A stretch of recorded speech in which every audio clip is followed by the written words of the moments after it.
இந்த ஜிஎஸ்டி வந்து நம்ம ரெகுலராக கட்டிக்கிட்டு தான் வரோம். அதாவது மறைமுகமாக நம்ம என்ன நினைக்கிறோம்னா இந்த பொருள் வாங்குறோம் அப்படிங்கிறது தெரியுது. ஆனால் அந்த பொருளுக்குள்ள கண்டிப்பாக ஜிஎஸ்டிங்கிற ஒரு வேல்யூ இருக்கு. ரெஸ்டாரண்ட்ல வந்து பில் தருவாங்க, அதில் ஜிஎஸ்டி நம்பர் போட்டிருப்பாங்க. அந்த ஜிஎஸ்டி நம்பரை வந்து நீங்கள் அதில் போட்டுட்டீங்க அப்படின்னா அதில் அவரோட ஜாதகமே வந்துடும். நீங்கள் கொடுக்குற ஜிஎஸ்டி அமௌண்ட் வந்து கவர்மெண்ட்டுக்காக தான் கொடுக்குறீங்களே தவிர ஓனருக்காக கொடுக்கறது இல்லை. ஃப்ரூட்ஸ் வாங்குவோம், வெஜிடபிள்ஸ் வாங்குவோம், இதுக்கெல்லாம் ஜிஎஸ்டி வருமா அப்படின்னு பார்த்தீங்கன்னா கிடையாது. ஏன்னா இதெல்லாம் வந்து பார்த்தீங்கன்னா அக்ரிகல்ச்சர் ப்ராடக்ட்னு சொல்லுவாங்க. ஸோ அதுக்கு வந்து டேரெக்டாக என்ன கிடையாது, ஜிஎஸ்டி வந்து அட்ராக்ட் ஆகாது. ஒரு மாசத்துக்கு குறைஞ்சது 5000 6,000 ரூபாய் நம்ம செலவு பண்ணிட்டு தான் இருக்கோம். சில பேர் 15,000 20,000 ரூபாய் செலவு பண்றீங்க. ஸோ அதுல ஜிஎஸ்டி அமௌண்ட் 18% ஆவரேஜா போகுது. ஸோ அதை கவனமா பாருங்க.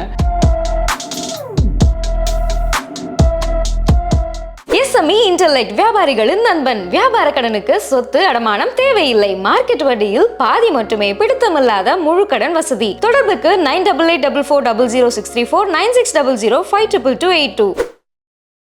வெல்த் கஃபே தமிழர்களுக்கு மணிமாறன் கதிரேசன் அன்பு வணக்கங்கள். இன்னைக்கு நம்ம பார்க்க போகிறது என்ன அப்படின்னு பார்த்தீங்கன்னா, நம்மளோட அன்றாட வாழ்க்கையில் நம்ம டெய்லி சில செலவுகள் செஞ்சுக்கிட்டே தான் இருக்கும். ஹோட்டல் போகிறோம், காஃபி சாப்பிட்றோம், ரெஸ்டாரண்ட் போகிறோம். அது மட்டும் இல்லாமல் இப்போ நம்ம வீட்டுக்கு தேவையான மளிகை ஜாமான்லேருந்து எல்லா பொருட்களுமே நம்ம வாங்கிட்டு தான் இருக்கோம். இப்படி வாங்குகிற ஒவ்வொரு ஜாமான்லையுமே நமக்கு என்ன இருக்குது அப்படின்னு பார்த்தீங்கன்னா, ஜிஎஸ்டி அப்படிங்கிற ஒரு டேக்ஸ் வந்து ஆல்வேஸ் இருக்குது. இந்த ஜிஎஸ்டி வந்து நம்ம ரெகுலராக கட்டிக்கிட்டு தான் வரோம். அதாவது மறைமுகமாக நம்ம என்ன நினைக்கிறோன்னா இந்த பொருள் வாங்குகிறோம் அப்படிங்கிறது தெரியுது. ஆனால் அந்த பொருளுக்குள்ளே கண்டிப்பாக ஜிஎஸ்டிங்கிற ஒரு வேல்யூ இருக்குது. நம்ம ரெகுலராக ஜிஎஸ்டியும் சேர்த்து தான் கட்டிகிட்டு இருக்கோம். வாங்கக்கூடிய ஒவ்வொரு பொருளுமே நம்ம ஜிஎஸ்டியோட தான் பேமெண்ட் பண்ணிகிட்டே வரோம். அப்படி வரும்போது நம்ம சில விஷயங்கள் இந்த ஜிஎஸ்டி பற்றி தெரிஞ்சுக்கணும். இப்போ இந்த பொருளுக்கு இந்த மாதிரி ஜிஎஸ்டி வருமா, இந்த பொருளுக்கு இந்த மாதிரி ஜிஎஸ்டி வந்து அவங்க போட முடியுமா அப்படிங்கிற ஒரு பேசிக் அவேர்னஸ் நமக்கு இருக்கிறது நல்லது. அதை பற்றி தான் இன்றைக்கி நம்ம பார்க்க போகிறோம். இப்போ நீங்கள் ஒரு ஜுவல்லரி வாங்க போகிறீங்க அப்படின்னா, ஜுவல்லரி கடைக்கு போகிறீங்க. அவங்க வந்து என்ன பண்ணுவாங்க, ஜுவல்லரி சேல் பண்ணும்போது ஒரு 3% வந்து என்ன பண்ணுவாங்கன்னா ஜிஎஸ்டி வந்து லெவி பண்ணுவாங்க. அப்போது உங்களுக்கு தெரிஞ்சிருக்கணும் அட்லீஸ்ட் ஓகே இதுக்கு 3% ஜிஎஸ்டி வருமா வராதா. ஏன்னா நிறைய கடைகளில் ப்ராப்பராக அவங்களோட பில்ஸ் எல்லாமே கரெக்டாக தான் இருக்கும், நான் இல்லைன்னு சொல்லலை.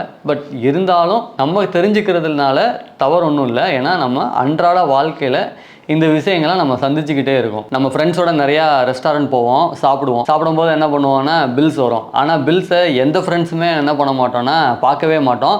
ஆனால் பேமெண்ட் மட்டும் பண்ணிவிடுவோம்.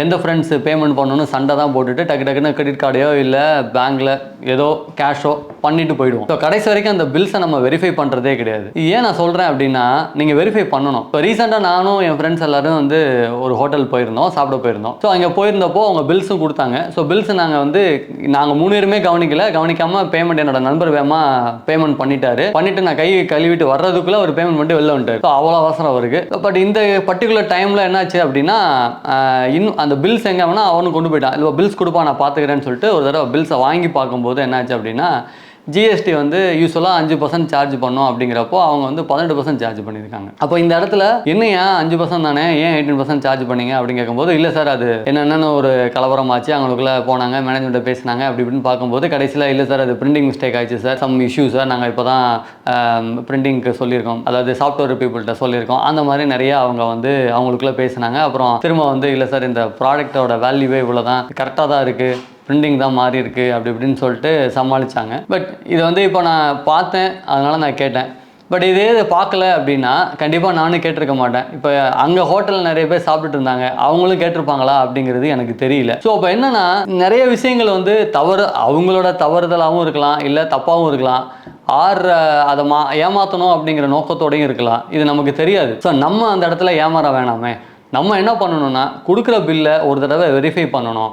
ஸோ அது வெரிஃபை பண்ணிவிட்டு இதுக்கு இந்த ரேட் தானா, அதை என்ன தான் போட்டிருக்காங்கிறத ஒரு பேசிக் அவேர்னஸோட நம்ம பார்க்குறது எப்போவுமே நல்ல விஷயம்தான். இந்த மாதிரி ஒரு சம்பவம் நடக்குதா. ஆனால் இது மாதிரி இன்னொரு சம்பவம் நடக்குது. என்னன்னு பார்த்தீங்கன்னா, ஜிஎஸ்டி நம்மக்கிட்ட ப்ராப்பராக கலெக்ட்லாம் பண்ணுறாங்க, பக்கா ரேட்லாம் போட்டு சூப்பராக கலெக்ட் பண்ணுறாங்க. ஆனால் அவங்க ஜிஎஸ்டி கட்டுறதில்ல.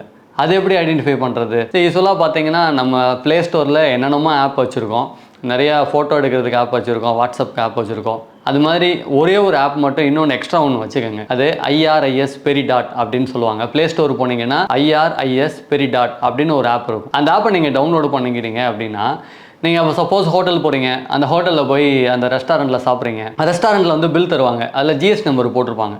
அந்த ஜிஎஸ்டி நம்பரை வந்து நீங்கள் அதில் போட்டுட்டீங்க அப்படின்னா அதில் அவரோட ஜாதகமே வந்துடும். அதில் என்ன வரும் பார்த்தீங்கன்னா, அவரோட கம்பெனி பேர் என்ன, அந்த கம்பெனி பேர், அந்த கம்பெனி எங்கே இருக்குது, அவரோட ஹெட் ஆஃபீஸ் எங்கே இருக்குது, பிரான்ச் ஏதாவது இருக்கா, அதுக்கப்புறம் அவர் ஒழுங்காக ரிட்டர்ன்ஸ் ஃபைல் பண்ணியிருக்காரா, அப் டு டேட் வரைக்கும் போன மாதம் வரைக்கும் ஃபைல் பண்ணியிருக்காரா அப்படிங்கிற வரைக்கும் அதில் வந்து டீட்டெயில்ஸ் வந்து தரும். இப்போ இப்படி தரும்போது நம்ம வந்து என்ன பண்ணலாம்னா வெரிஃபை பண்ணலாம். என்னப்பா நீ ஜிஎஸ்டி கலெக்ட் பண்ணியிருக்கியே, 4 மாதமாக ஃபைலே பண்ணலையே அப்படின்னு சொல்லி கேட்கலாம். அப்புறம் ஏன் எங்ககிட்ட ஜிஎஸ்டி கலெக்ட் பண்ணுற அப்படின்னு சொல்லி கேட்கலாம்.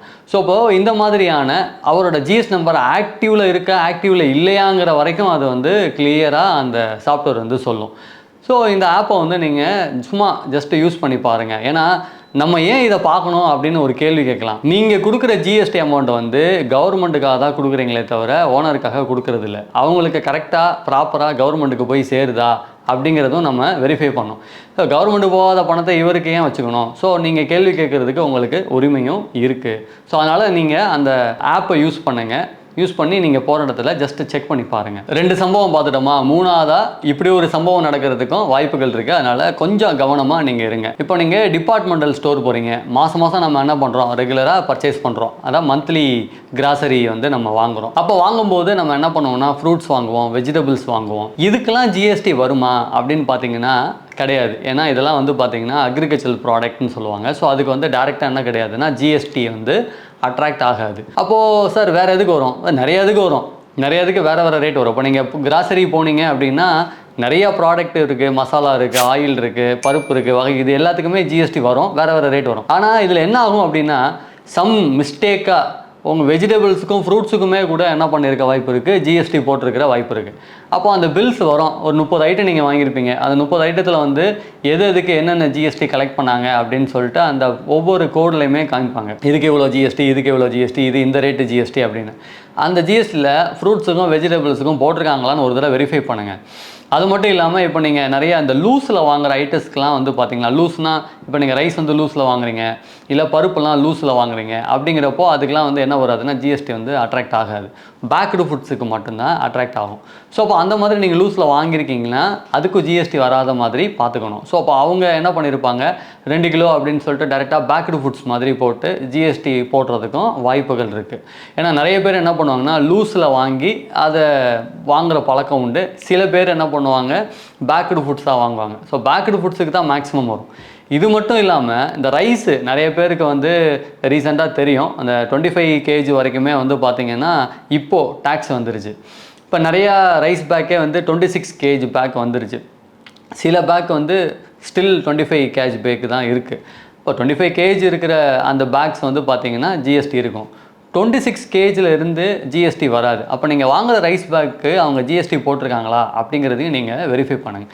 இதெல்லாம் பேசிக் அவேர்னஸ் தான். நான் ஏன் இதெல்லாம் பார்க்கணும் அப்படின்னு கேட்டிங்கன்னா, ஏன்னா நம்ம பணத்தை தான் கொடுக்குறோம். நம்ம கொடுக்குற ₹1 அது நம்ம பணம் தான். ஸோ அதெல்லாம் நீங்கள் பார்க்குறது, ஏன்னா இது அன்றாடம் நம்ம செலவு பண்ணுறோம்.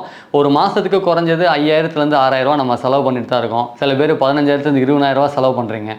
ஸோ அதில் ஜிஎஸ்டி அமௌண்ட்டு 18% ஆவரேஜாக போகுது. ஸோ அதை கவனமாக பாருங்கள். அந்த பேமெண்ட்டு அதுக்கு தேவை தானே, நம்ம கட்ட வேண்டியதுக்கு கட்டலாம், கட்ட தேவையில்லாததுக்கெலாம் நம்ம கட்டணும்னு அவசியம் இல்லை. அதனால் கொஞ்சம் கவனம் எடுத்து பார்த்தீங்கன்னா டெஃபினட்டாக அதுலேயும் நம்ம சேவ் பண்ணுறதுக்கு வாய்ப்புகள் இருக்குது. ஸோ இது நம்ம ஏமாறவும் வேண்டாம், மற்றவங்கள ஏமாற்றவும் வேண்டாம். இதே மாதிரி ஜிஎஸ்டி சம்மந்தமான இன்னொரு வீடியோவில் மீண்டும் நம்ம சந்திக்கலாம். நன்றி, வணக்கம். இந்த வீடியோ உங்களுக்கு பிடிச்சிருந்தா லைக் பண்ணுங்க, ஷேர் பண்ணுங்க, கமெண்ட் பண்ணுங்க. மறக்காம வெல்த் கஃபே தமிழ் சேனலை சப்ஸ்கிரைப் பண்ணிட்டு பெல் பட்டனை கிளிக் பண்ணுங்க.